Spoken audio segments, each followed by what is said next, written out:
चोर की दाढ़ी में तिनका। एक बार की बात है, बादशाह अकबर की सबसे प्यारी अंगूठी अचानक गुम हो गई थी। बहुत ढूंढने पर भी वह नहीं मिली। इसी कारण बादशाह अकबर चिंतित हो जाते हैं और इस बात का जिक्र बिरबल से करते हैं।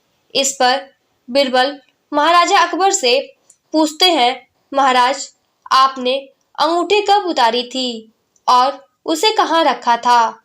बादशाह अकबर कहते हैं, मैंने नहाने से पहले अपनी अंगूठी को अलमारी में रखा था और जब वापस आया तो अंगूठी अलमारी में नहीं थी।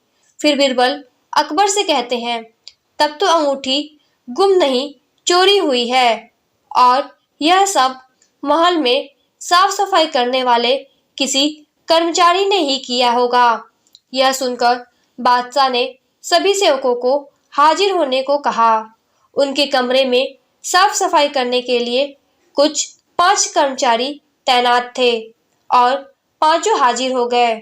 सेवकों के हाजिर होने के बाद बिरबल ने उन सभी को कहा, महाराज की अंगूठी चोरी हो गई है जो अलमारी में रखी थी। अगर आप में से किसी ने उठाई है तो बता दें, वरना मुझे अलमारी से ही पूछना पड़ेगा। फिर बिरबल अलमारी के पास जाकर कुछ फुसफुसाने लगे।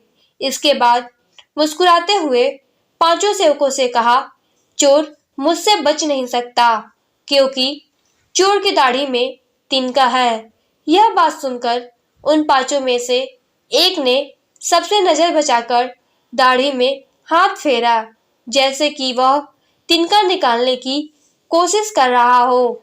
इसी बीच बिरबल की नजर उस पर पड़ गई और सिपाहियों को तुरंत चोर को गिरफ्तार करने का आदेश दिया। जब बादशाह अकबर ने उससे सख्ती से पूछा तो उसने अपना गुनाह कबूल कर लिया और बादशाह की अंगूठी वापस कर दी। बादशाह अकबर अपनी अंगूठी पाकर बेहद प्रसन्न हुए।